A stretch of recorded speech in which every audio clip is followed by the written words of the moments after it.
Bonjour à toutes et à tous. Merci de nous rejoindre pour ce briefing numéro 166, qui est un briefing un petit peu particulier, comme vous l'avez annoncé précédemment. C'est-à-dire, c'est un briefing de rentrée avec pour objectif aujourd'hui de faire un petit bilan en fait de l'été. Nombre d'entre vous ont pris des vacances que j'imagine bien méritées et n'ont pas forcément suivi de très près, mais nous étions là, sur le pont, voilà, presque toujours là. Il y a quelques infidélités, mais bon, à peine. Et donc aujourd'hui, pas d'actualité à proprement parler, mais justement donc un retour, un peu un bilan, quels enseignements on peut tirer. Enfin voilà ces choses-là. Et pour toute la partie actualité, on verra ça ensemble jeudi. Voilà, donc, une fois n'est pas coutume, bien que ce soit généralement le cas, Arnaud va commencer et Igor le suivra ensuite sur d'autres domaines. Donc, Arnaud, c'est à toi. Merci, Président. Bonjour à tous. Un briefing effectivement un peu particulier au cours duquel nous allons essayer de prendre du recul, de la hauteur, de dresser un bilan de l'été, d'esquisser peut-être quelques tendances pour les semaines et les mois à venir. S'agissant de l'économie, trois sujets se dégagent à mes yeux. D'abord, celui de la trajectoire macroéconomique de la Russie. Alors, on avait compris dès la fin de l'année dernière qu'il n'y aurait pas d'effondrement de l'économie russe qui, je le rappelle, a reculé de 2,1% seulement en 2022. On a compris également dès le mois de janvier que la Russie devrait enregistrer une croissance. Je rappelle à l'époque que c'est le FMI qui avait suscité la surprise, l'émoi, la déception même chez certains, avec ces prévisions de croissance qui, depuis d'ailleurs, ont été revues à la hausse de façon assez régulière. Aujourd'hui, que voit-on? Une trajectoire de croissance d'environ 2,5%. En tout cas, c'est ce qui paraît le plus probable. En d'autres termes, la Russie pourrait, sauf énorme surprise, enfin, ça en constituera une, hein, en réalité, 2,5% de croissance, mais qui devrait retrouver dès la fin de l'année son niveau de 2021. Dans cette trajectoire macroéconomique, il y a comme facteur d'explication la consommation des ménages qui est en hausse assez spectaculaire de plus de 10% au deuxième trimestre en glissement annuel. Ça s'explique notamment par les salaires réels en hausse, de plus de 6%, mais également par le crédit, ce qui pose parfois d'autres problèmes. Autre élément important de ce panorama macroéconomique, l'industrie, hein, notamment les constructions métalliques, c'est-à-dire l'automobile et l'armement, hein, qui tirent, entre autres, l'activité économique russe, et une inflation finalement maîtrisée, 4,3% actuellement et probablement 6% sur l'ensemble de l'année. Alors certes, il y a des problèmes, hein, la Russie est confrontée à un certain nombre de difficultés, on s'attend à une décélération de l'activité au quatrième trimestre, à une croissance moins vigoureuse l'année prochaine, probablement 1%, peut-être 1,5%. On voit une balance commerciale qui s'est détériorée par rapport à l'année dernière du fait, on en avait parlé, d'importations qui ont repris et qui sont plus chères du fait des stratégies de contournement mises en place, à l'inverse, des exportations qui ont baissé en valeur. Et donc, l'excédent commercial qui était de 220 milliards l'année dernière sera sans doute autour de 70-80. C'est déjà beaucoup, mais évidemment, ça pèse sur le rouble, qui est mon deuxième sujet. Mais pour conclure sur la macroéconomie, je dirais que voilà, elle tient, l'économie russe tient, ce qui n'était pas évident au printemps 2022. Et le pays, il faut en être conscient, a les moyens de financer son effort de guerre à court et moyen terme. Et j'en veux pour preuve extrêmement récente un rapport du CIPRI basé à Stockholm qui vient de publier aujourd'hui même un rapport sur les dépenses militaires russes rapportées au PIB. Le deuxième sujet de l'été au plan économique, c'est le rouble. Je rappelle que le rouble nous avait beaucoup surpris l'année dernière en se raffermissant de façon tout à fait spectaculaire, en atteignant des niveaux inédits depuis 2014-2015, c'est-à-dire 60 pour un euro, environ 55 pour un dollar. C'était le cours à l'été dernier. Et puis, il avait progressivement glissé, il avait retrouvé ses niveaux de février 2022, c'est-à-dire 90 à peu près pour 1 € et 80 pour 1 $. Et voilà, en juillet et surtout début août, il a entamé une glissade, puis quelque chose qui commençait à ressembler à un dévissage, 100, 110 pour l'euro, un peu plus de 100 pour le dollar, avec ce seuil évidemment psychologique de 100 pour 1 $ franchi. Et il y a eu un début, non pas d'affolement, ce serait exagéré de dire ça, mais disons que le rouble est redevenu un sujet de discussion, d'inquiétude, de polémique également dans les cercles dirigeants russes. Les raisons de cette glissade estivale, elles sont bien connues, donc le commerce extérieur que je viens de mentionner, le fait aussi qu'apparemment une partie des exportateurs russes gardent stock des dollars à l'étranger, en d'autres termes, ne les rapatrient pas et ne les cèdent pas. Et puis, il y a peut-être un facteur indien que j'avais signalé. On sait que les pétroliers russes vendent beaucoup, ont beaucoup vendu de pétrole, avec des ristournes d'ailleurs, à l'Inde, et qu'ils se faisaient payer parfois en roupies, et ces roupies sont stockées en Inde, mais n'ont guère d'utilité pour l'instant, puisque, vous savez, la devise indienne n'est pas convertible. Vous le savez, puisqu'on en a parlé, la Banque centrale de Russie a réagi, elle a relevé son taux directeur de 8,5 à 12%, ce qui a un peu calmé les choses, qui a ramené le dollar à environ 95, mais les débats ne sont pas terminés au sein du pouvoir russe. Il y a très clairement un bras de fer, ou en tout cas quelque chose oui, assez visible, entre le ministère des Finances et la Banque centrale de Russie. Le ministère des Finances est partisan d'un contrôle plus strict des mouvements de capitaux. La Banque centrale de Russie, elle, estime qu'il ne faut pas compliquer plus encore l'activité des acteurs économiques, mais la tendance va quand même, me semble-t-il, vers un contrôle accru des mouvements de capitaux. En tout cas, c'est la demande du président russe. Et il est bien rare qu'un fonctionnaire ou même qu'une présidente de banque centrale s'oppose à de tels signaux. Enfin, dernier sujet que j'esquisse brièvement parce que on n'a pas encore beaucoup d'éléments, mais on le voit surgir, c'est ce que j'appellerais une nouvelle géographie économique de la Russie depuis 2022, avec évidemment de nouvelles priorités gouvernementales et le conflit en Ukraine. Et tout ça se traduit par des rééquilibrages.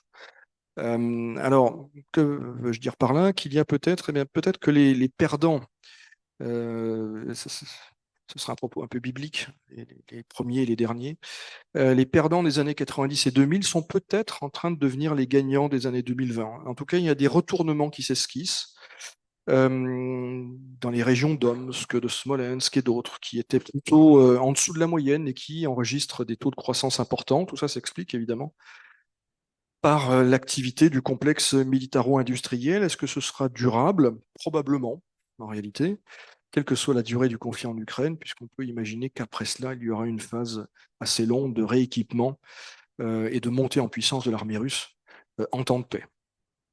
On voit également cet axe de transport nord-sud, qui est un vieux projet russe. Je rappelle que ça remonte à Primakov à la fin des années 90, mais les Russes n'avaient pas fait grand-chose.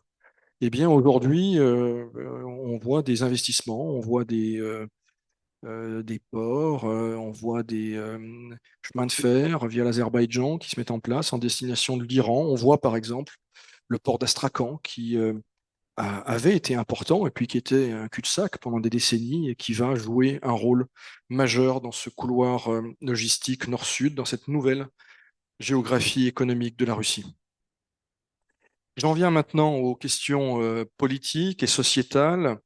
Que retenir de ces dernières semaines? Évidemment, l'affaire Prigojine. Ça, c'est majeur, c'est central. C'est de loin l'événement le plus important. Nous en avons parlé régulièrement ici. L'affaire Prigojine, qui dure 2 mois finalement, du 23 juin, date de la tentative de coup de force, de la prise de l'état-major de la région militaire sud à Rostov, au 23 août, date de l'explosion en vol de l'avion qui abritait, qui transportait le fondateur de Wagner et ses principaux lieutenants.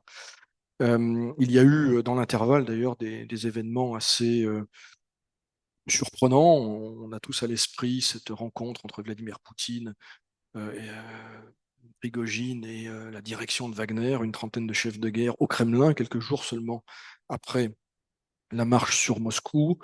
Il y a eu aussi une période un peu trompeuse, en tout cas on comprend aujourd'hui qu'elle était trompeuse, comme si de rien n'était finalement, avec un Prigojine qui voyageait.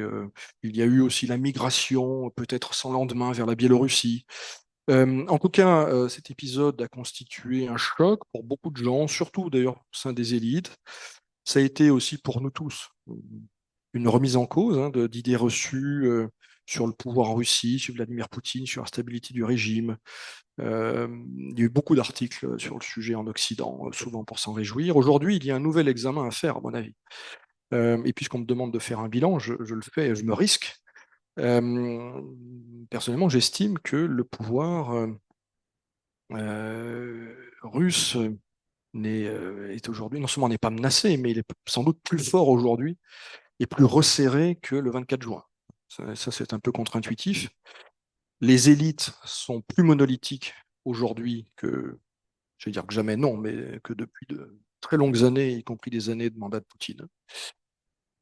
Je maintiens que ce qui s'est passé les 23 et 24 juin n'était pas une tentative de coup d'État, mais pour parler en mauvais français, une sorte de conflit corporate qui a dégénéré, avec le retour spectaculaire de méthodes des années 90, mais ce qui n'est pas très étonnant, puisque Prigojine était au fond un homme des années 90 qui avait trouvé une nouvelle modernité, peut-être, en se réincarnant, chef de guerre.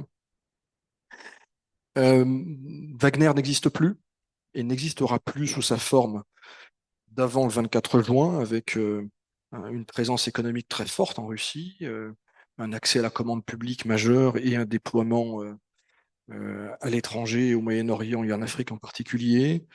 Et pour en revenir au pouvoir, le risque de déstabilisation est au plus bas, en réalité, à la veille de la présidentielle de 2024. Donc le pouvoir russe est plus fort aujourd'hui, selon moi, qu'au mois de juin. Deuxième événement considérable, c'est le nouveau procès et la nouvelle condamnation d'Alexei Navalny. Je rappelle qu'il est incarcéré depuis janvier 2021. Il a été condamné depuis son retour, donc il a été condamné au printemps 2021 à 9 années de réclusion pour escroquerie. Il était jugé pour extrémisme, il a été condamné à 19 années de détention.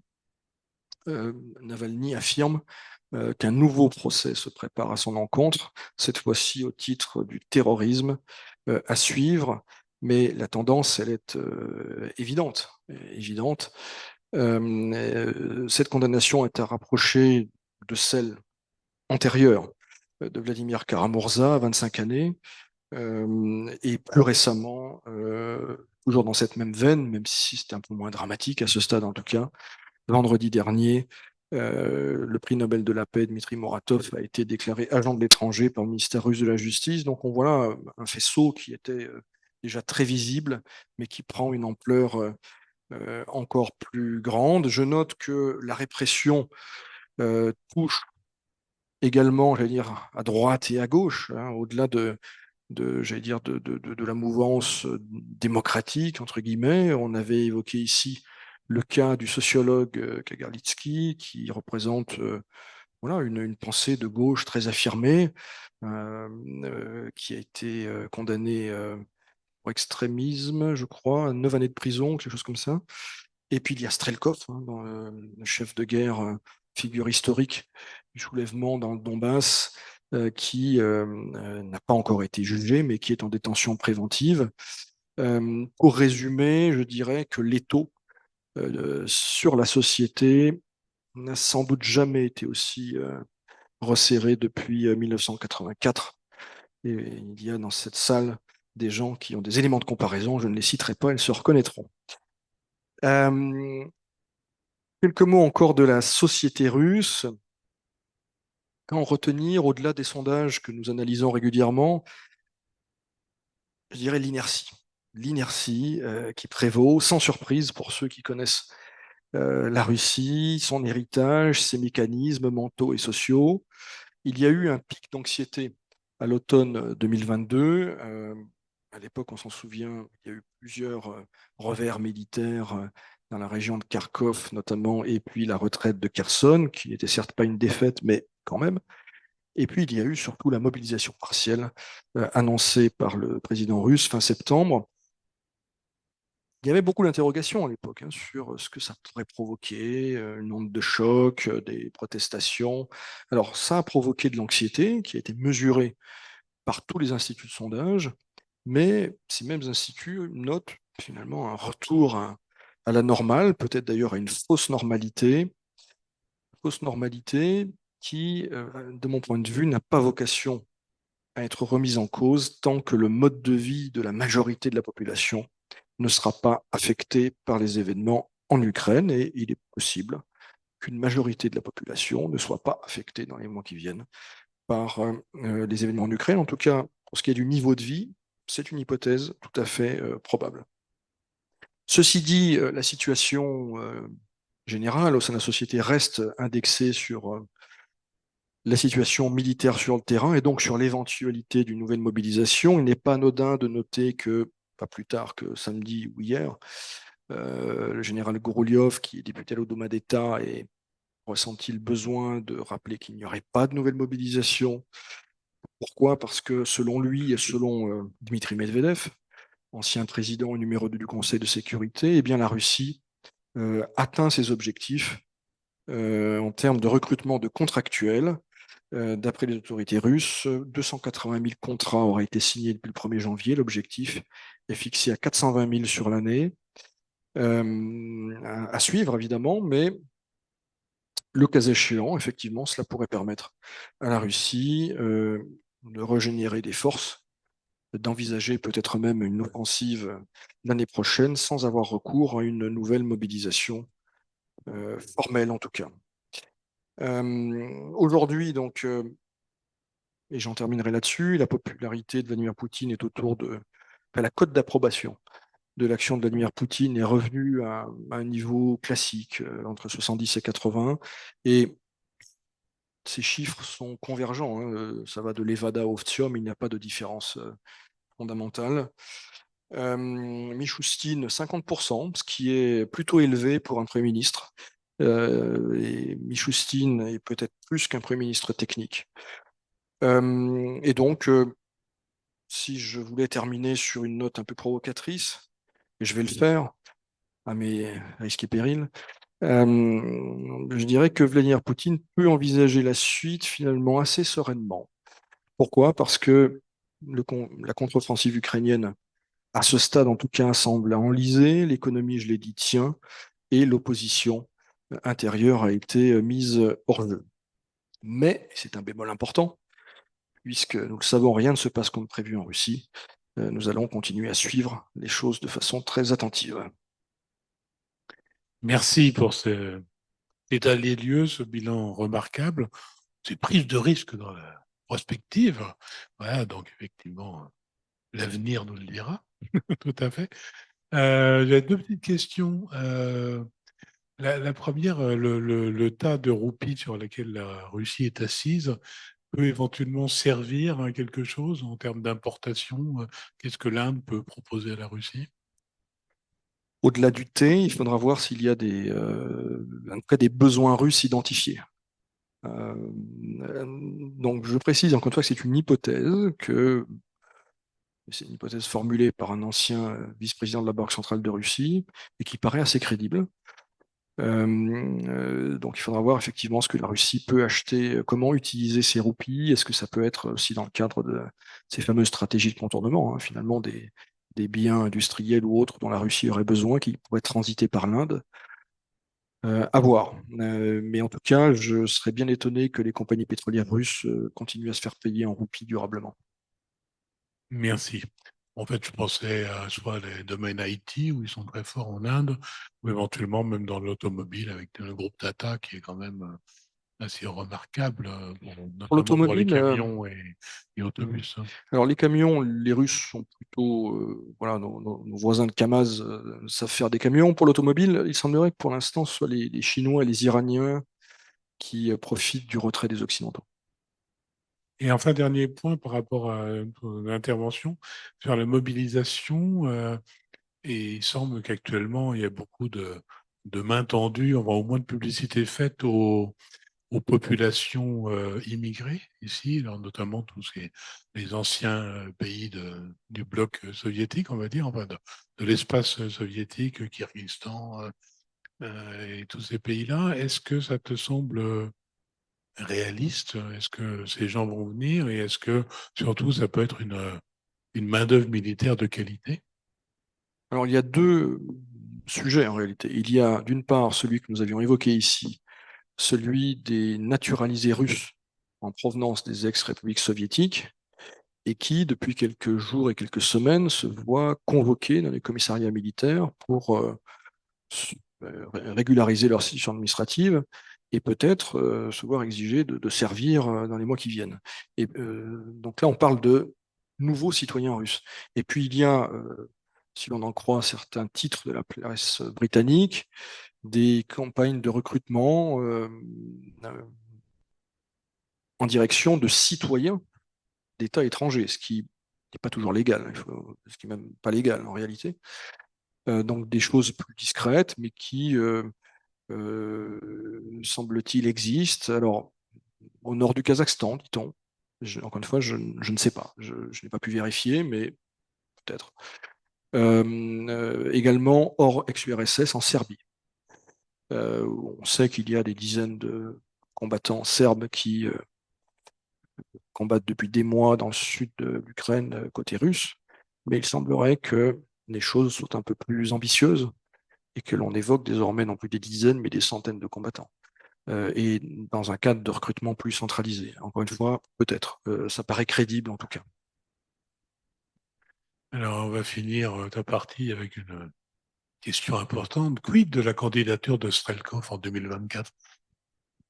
Pour être, alors j'ai tenté la provocation, on verra si ça marche. Je vais tenter un peu d'humour maintenant. Je dirais que il est fort possible qu'en 2024, les candidatures présidentielles depuis les prisons soient très tendance, au-delà de la Russie. Ah, le point est intéressant. Bien, merci infiniment pour ce gros travail qui a été fait. Igor, on va te passer la parole. J'imagine que tu as pas mal de choses à nous dire également. Merci, Président. Bonjour à tous. Alors, de cet été, moi, j'ai retenu, en tout cas, j'ai sélectionné trois sujets qui me semblent couvrir à peu près le gros de l'actualité en lien avec la politique, on va dire, étrangère russe. Et dans le cadre de ce conflit, tout d'abord, l'évolution de la tonalité dans les médias occidentaux, ce qui concerne la couverture de ce conflit. Les conséquences de, je dirais, la mutinerie de Wagner et puis son épilogue pour la politique étrangère russe, plus spécifiquement en Afrique. Et puis ensuite, un troisième point sur les céréales, avec la décision prise par la Russie en juillet de se retirer de l'accord des céréales. Et finalement, qu'est-ce qu'on peut en retenir lorsqu'on réfléchit un peu dessus. Alors tout d'abord, sur l'évolution de la tonalité. Commencer par rappeler qu'avant la contre-offensive ukrainienne, donc débutée en juin, autour du 3, ou 4 ou 5 juin, il y avait quelques rares voix qui se distinguaient je dirais, en Occident, parmi les décideurs, chez les experts, et qui proposaient, j'allais dire, à travers leurs commentaires, leurs analyses, une approche un petit peu, dirons-nous pas mainstream, ou en tout cas plus prudente par rapport à ce conflit. Alors, je rappelle, je l'avais cité, puis on avait analysé ces propos, les commentaires du chef d'état-major américain Mark Milley, qui s'exprimait dans le Congrès fin 2022. Je l'avais évoqué, et qui disait que finalement, d'après son analyse, et on peut croire qu'il est bien informé, finalement, ce conflit militairement, autant qu'il était au courant à cette époque-là, n'allait nulle part et que d'après lui, il fallait pas s'attendre à des miracles de la part de la contre-offensive ukrainienne qui se préparait déjà à cette époque-là. Je rappelle que fin 2022, on était dans le débat autour des tanks. Qu'est-ce qu'on va livrer comme tank, quelle quantité, etc. Il y a quelques experts qui se distinguaient aussi par des prises de position risquées, hein, il faut le dire, hein, publiquement, à travers des tribunes, des études. On en connaît quelques-uns, on en a cité quelques-uns, Samuel Charap à la Rande, mais il y en a d'autres, hein. Principalement quand même aux États-Unis, il faut bien le dire. À cet égard, je vous renvoie une fois de plus au Policy Paper que nous avons publié de Marlène Laruelle, qui examine justement le débat américain autour de ce conflit et qui examine à travers différents, notamment think tanks, personnalités, ces débats d'opinion. Bon, tout ceci, c'était avant la contre-offensive, mais d'une manière générale, il y avait quand même un discours extrêmement dominant, et il existe encore aujourd'hui, hein, mais sur voilà, la position que l'on connaît, qu'on appelle le mainstream, hein, savoir le quoi qu'il en coûte, quoi qu'il en coûte, on soutiendra l'Ukraine. Puis est arrivée la contre-offensive, et comme l'a évoqué Arnaud, son enlisement, en tout cas à ce stade, ce qui a marqué une évolution, puisqu'on a constaté au fil de l'été plus grande diversité d'opinions, en tout cas une plus grande diversité de points de vue qui s'exprimaient dans des grands titres, Wall Street Journal, New York Times, aux États-Unis. Bon, Politico, de manière générale, étaient plutôt sur une ligne sceptique depuis le départ, dira-t-on, hein, de ce conflit, mais The Guardian en Grande-Bretagne, le Telegraph Bild en Allemagne, qui se mettent à publier des éditos, des tribunes, à citer des experts, des officiels sous couvert de l'anonymat, qui émettent des interrogations, des doutes, certain scepticisme à l'égard de ce qui se passe. Et finalement, on s'aperçoit que dans ce paysage médiatique, on a plus voilà, une plus grande hétérogénéité des points de vue. Alors pourquoi? Bon, tout d'abord, à cause des résultats mitigés, une fois de plus encore à ce stade, d'une contre-offensive qui dure depuis plus de 3 mois désormais, avec une dynamique peu convaincante, qui semble à ce stade encore corroborer ce que finalement évoquait Marc Milley en novembre ou décembre 2022, je me souviens plus très bien. En tout cas, on n'a pas eu le scénario de l'été 2022, ce à quoi manifestement certains s'attendaient en Occident, aux États-Unis, hein, à savoir que finalement la ligne Sourovikine serait enfoncée, que les Russes seraient raccompagnés à la mer d'Azov, etc. Rien de cela ne s'est déroulé. Des pertes en hommes, alors même si jamais on ne connaît pas l'ampleur, hein, aussi bien de part et d'autre, puisque ce sont des secrets qui sont évidemment jalousement gardés, mais en tout cas en matériel, qui paraissent assez conséquentes, hein. J'avais évoqué que rien que sur les 15 jours ou 3 premières semaines de la contre-offensive ukrainienne, c'était pratiquement 20% des blindés qui avaient été livrés par les Occidentaux qui sont partis en fumée. Et finalement, on arrive à la fin de l'été avec la prise de ce petit village de Rabotino, 300 hommes, 300 habitants 300 habitants avant la guerre, hein. 3 mois pour y arriver et des chiffres qui circulent sur les pertes ukrainiennes qui sont tout simplement colossales, manifestement, pour arriver à cet objectif-là.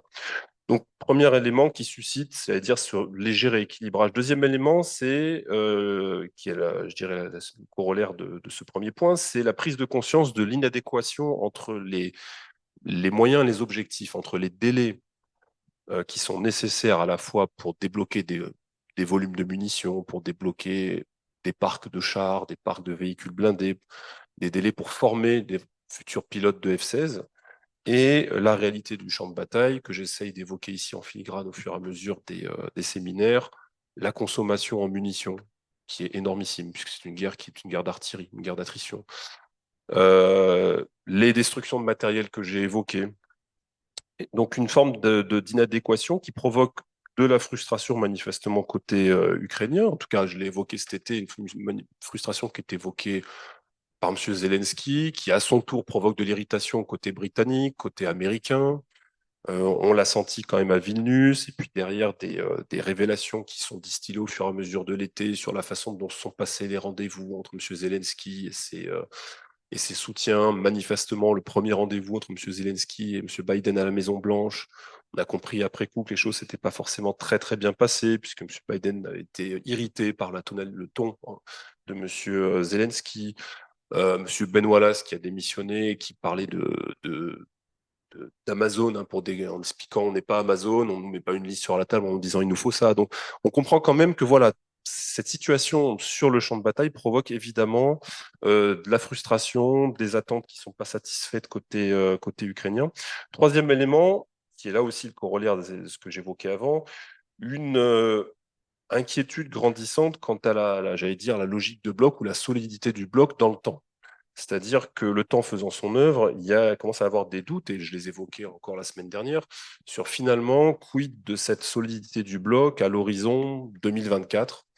2024 n'est pas un hasard, ce sera une année électorale, on a dit en Russie, mais évidemment aux États-Unis, avec une fatigue qui s'installe au sein de certaines opinions, au sein de certaines administrations peut-être aussi, calendrier électoral, des fervents soutiens de l'Ukraine qui s'en vont. M. Ben Wallace, ministre de la Défense Grande-Bretagne, qui cède sa place. On sait qu'il était quand même partisan presque jusqu'au boutiste, hein, sur l'Ukraine. Le coût, l'argent, combien ça va coûter? On évoque la question du coût jusqu'à présent. Alors, j'ai parlé du matériel, évidemment aussi des pertes humaines, mais le coût pour les finances, hein, moi j'égrène ici régulièrement les paquets d'aide américaines, mais également les questions, les débats au sein de l'Europe sur finalement comment est-ce qu'on budgète tout ça, quelle enveloppe, les blocages parfois entre Européens, puisque le sujet devient un sujet de marchandage, de négociation, de discussion aussi entre Européens. Et finalement, quid de ce quoi qu'il en coûte à l'horizon de 18, voire 24 mois. Et puis, là aussi, du fait que sur le champ de bataille, les choses ne se passent pas forcément comme certains l'espéraient, eh bien, la montée en gamme des livraisons, hein, on se posait la question des stocks de Javelin en 2022. Aujourd'hui, on se pose la question de combien F-16 on va livrer, dans quelles circonstances, où est-ce qu'ils vont être basés.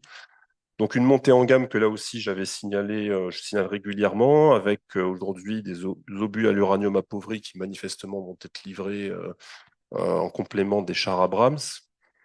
Là aussi peut-être pour essayer de masquer le problème des stocks de munitions, hein, qu'on défalque et qu'on défalque, mais qu'il faut aussi regarnir.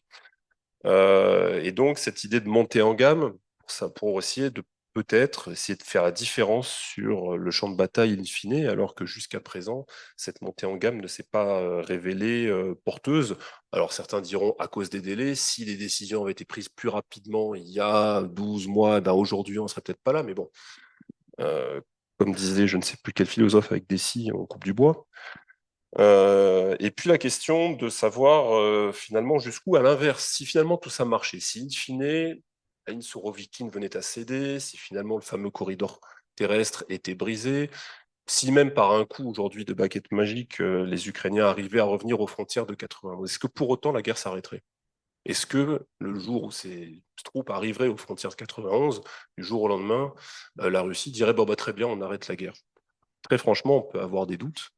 Et ça amène donc à se poser des questions sur, au-delà du champ de bataille, quelle direction, examiner finalement pour essayer de trouver, de débloquer cette situation qui, pour l'instant, en tout cas sur le champ de bataille, ne semble pas trouver de peser dans un sens comme dans l'autre. Deuxième point, donc c'est Wagner. Arnaud a parlé, bon, de la situation intérieure du 24 juin. Le 24 juin, bon, marque finalement la fin de l'expérience de Wagner comme force paramilitaire privée, ou force plutôt quasi militaire privée.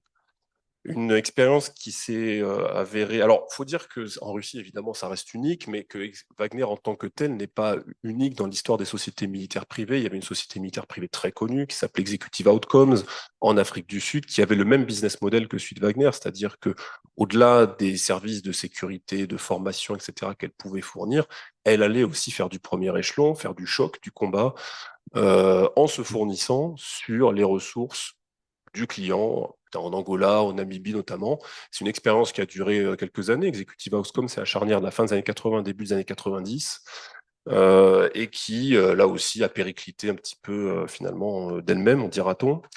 Wagner, là, l'expérience ne s'est pas avérée concluante, puisque finalement, les avantages qu'elle pouvait fournir en Afrique, en Ukraine, sur le champ de bataille, ont fini par être très largement minorés par les risques qu'elle présentait pour le système.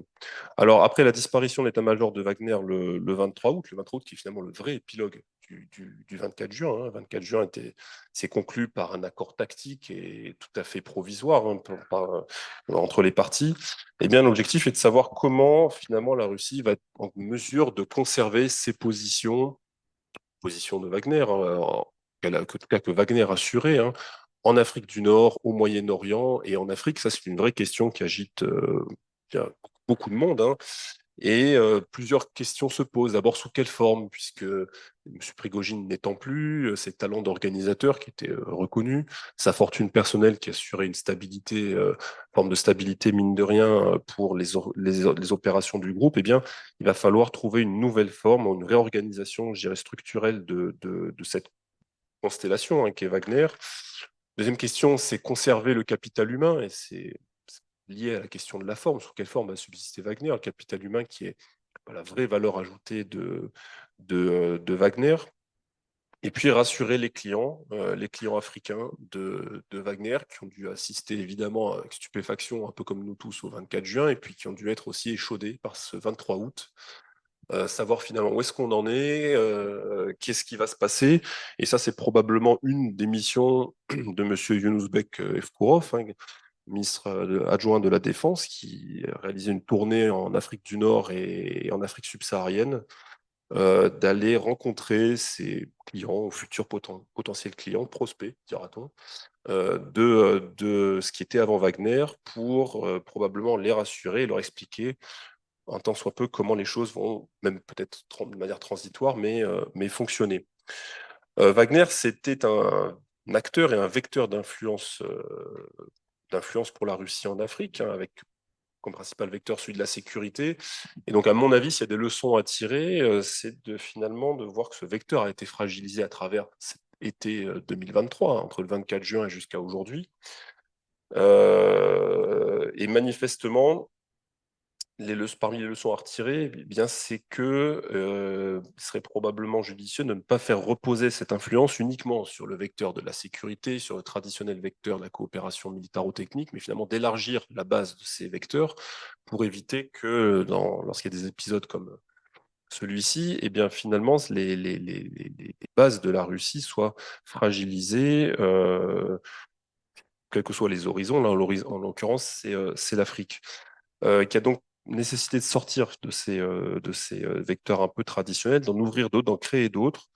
Le sommet Russie-Afrique a servi à illustrer un petit peu d'autres possibilités dans cette relation entre la Russie et les pays africains, mais il a illustré aussi, on l'avait dit ici, le plafonnement un peu de la relation, du moins au niveau économique, puisqu'on avait vu les objectifs qui avaient été posés en 2019, on a vu aujourd'hui où est-ce qu'on en est. Par endroits, on est même plutôt sur de la stagnation que de la progression. Il y a évidemment l'élargissement de la relation diplomatique. J'ai parlé ici cet été de l'ouverture de nouvelles ambassades qui permet d'élargir évidemment l'empreinte avec des ressources humaines qui vont être probablement redéployées vers l'Afrique. Et là, je pense à tous les vagues de diplomates qui ont été renvoyés des différents postes diplomatiques en Europe, en Afrique du Nord, en Amérique du Nord, et qui seront peut-être réattribués, redéployés vers de nouveaux horizons, dont l'Afrique. Évidemment, ça fait beaucoup de monde. Des budgets aussi qui, assez logiquement, vont se être restreints sur les représentations diplomatiques en Europe, en Afrique du Nord, et qui pourraient être réattribués à des représentations diplomatiques dans les pays du Sud global, dont l'Afrique. Et là, évidemment, on est sur des processus de temps long, on est sur une décennie afin de recréer ces réseaux et puis de mieux connaître le terrain, mieux comprendre le terreau politique, et donc pour en revenir sur les vecteurs d'influence, de ne pas miser exclusivement sur des figures charismatiques, quelles qu'elles soient, ou sur tel ou tel putschiste, mais miser plutôt sur des forces politiques, des courants politiques. Et ça, évidemment, ça passe par mieux connaître les sociétés africaines. Et donc, ça passe évidemment par le facteur humain. Et ça renvoie à ce que j'évoquais ici après le sommet Russie-Afrique. C'est aussi la relation avec les étudiants, la jeunesse, créer des centres culturels sur place. Bref, on est sur une vraie politique, mais ça qui doit être par définition piloté par l'État et non pas par une quelconque opérateur privé, que ce soit Wagner ou un autre, et donc qui dépendent de structures étatique. Et troisième et dernier point, donc les céréales. Alors, il y a une actualité, puisqu'aujourd'hui, M. Erdogan a rencontré M. Poutine à Sochi. Il y a une conférence de presse. Je confesse que je n'ai pas pu la suivre, donc je restituerai jeudi ce qu'il faut retenir de ce qu'ils ont pu se dire, puisque les céréales figuraient évidemment dans l'agenda des discussions. Mais les céréales, après Wagner, ça fait partie aussi des vecteurs d'influence russe et à travers la question de la sécurité alimentaire. La sécurité alimentaire, et je rappelle qu'avant le retrait russe du deal céréalier en juillet, la Russie, elle s'était déjà rétractée à 2 reprises, avait menacé de se retirer, puis finalement avait signé pour le deal céréalier fin 2022, enfin en 2022 et puis encore au printemps 2023. Donc finalement, certains avaient dit bon bah elle bluffe et elle va signer, puis bon bah pour le coup, ça n'a pas été du bluff, elle a fini par se retirer. Et donc, bon, je reviens pas dessus, mais il y a des conditions que les Russes ont formulées et qui doivent être satisfaites pour qu'ils reviennent dans le deal céréalier. Donc, quelles sont les conséquences à ce stade du retrait russe? Moi, j'en vois plusieurs. Et dans l'immédiat, ça a été un blocus des ports ukrainiens qui s'est resserré à travers donc des bombardements des ports qui jusque-là étaient préservés par l'accord céréalier, Ochakov, Odessa et d'autres. Ce qui permet évidemment pour la Russie de resserrer l'étau économiquement sur Kiev, en contraignant, en entravant les exportations de céréales. Par ricochet, cela permet de fissurer un petit peu cette logique de bloc que j'évoquais tout à l'heure, puisque ça, j'ai déjà évoqué la question de l'embargo qui est exercé, en tout cas demandé par la Pologne, la Roumanie, la Bulgarie, la Slovaquie, la Hongrie sur les céréales ukrainiennes. Qui créent du désordre sur leur propre marché domestique. Je ne reviens pas dessus. Donc évidemment, en bloquant la voie maritime, eh bien, ces céréales ukrainiennes sont exportées par la voie terrestre, par les réseaux ferrés, par le Danube ou ailleurs, transitent par le territoire de ces pays, ce qui crée même là, manifestement, ou a pu créer des problèmes.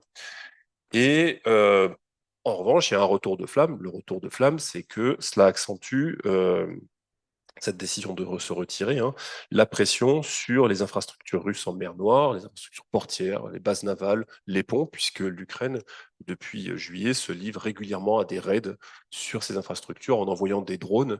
Et donc là, il y a, me semble-t-il, une équation à résoudre pour la Russie, qui est d'arriver à trouver finalement comment combiner les objectifs militaires de l'opération militaire spéciale avec les impératifs économiques, puisque je rappelle que la mer Noire, c'est le premier débouché économique maritime pour la Russie avec le port de Novorossiysk, 142 millions de tonnes de marchandises traitées en 2020. Les statistiques de 2021 ne comptent pas vraiment puisque c'est une année pandémique, de Covid. Et à partir de 2022, les statistiques sont masquées, donc on ne sait pas combien transite. Mais jusqu'à 2020, on sait, ça c'était de la tendance, c'était pas une année record, c'était comme ça que la mer Noire représente en gros 30% du commerce maritime russe. Par conséquent, il y a un débouché économique critique pour la Russie sur la mer Noire. Et évidemment, il faut voir comment, dès lors que le théâtre de la mer Noire est aussi un théâtre d'affrontement, on arrive à faire coexister à la fois les objectifs militaires et les opérations militaires avec l'impératif économique de maintenir cette ligne en état pour que l'économie fonctionne. Voilà, Président. Merci de ce remarquable exposé. Vous êtes fait concurrence l'un à l'autre. Comme dirait Jacques Martin, tout le monde a 10. Voilà. Euh, pour les... Oui, c'est effectivement une réflexion de boomer, me fait remarquer Arnaud à juste titre. Les plus jeunes ne savent plus qui est Jacques Martin, ni l'école des fans. On va finir là-dessus parce que on a un peu dépassé notre temps imparti. Je vous pose, alors juste pour rassurer nos auditeurs qui ont posé pas mal de questions, notamment sur la question des filiales françaises, leur hypothétique nationalisation, les questions de transfert, choses comme ça, on en parlera la semaine prochaine. De même que différentes questions qui ont été abordées. Euh, Pardon? Au retour de Pavel, peut-être la semaine prochaine, on en parlera effectivement. J'aurais juste une question à vous poser. Peut-être Igor parlait de l'année électorale 2024. Ça peut être le cas aussi de l'Ukraine. Est-ce que vous y croyez? On voit qu'en tout cas, il y a les grandes manœuvres qui ont été entreprises par M. Zelensky en Ukraine pour essayer de faire de l'espace. Premier élément, c'est qu'il a expliqué la semaine dernière que, selon lui, selon ses comptes, tenir une élection présidentielle en Ukraine, ça coûte 5 milliards d'euros, qu'il ne les a pas et que par conséquent, il faut qu'on lui donne cet argent pour qu'il fasse les élections. Ce qui pose la question de savoir, admettons qu'on part sur cette hypothèse, hein, qu'elle se tienne, dans quelles conditions on les tient. C'est un pays qui est quand même en guerre, il y a plusieurs millions d'Ukrainiens qui sont à l'étranger, en Russie, en Allemagne, j'ai dit, il y en a 1 million, en Pologne, il y en a, bref, éparpillés à travers l'Europe. Comment faire voter ces gens? Comment faire voter ceux qui sont restés en Ukraine alors qu'il y a quand même des bombardements et des frappes régulièrement? Ça pose donc au niveau d'organisation, sans même parler du coût, beaucoup de questions. Il me semble que la Rada ukrainienne, enfin la mandat de l'actuelle Rada doit arriver déjà à plus ou moins échéance à l'automne. Donc il y aura aussi manifestement un agenda législatif.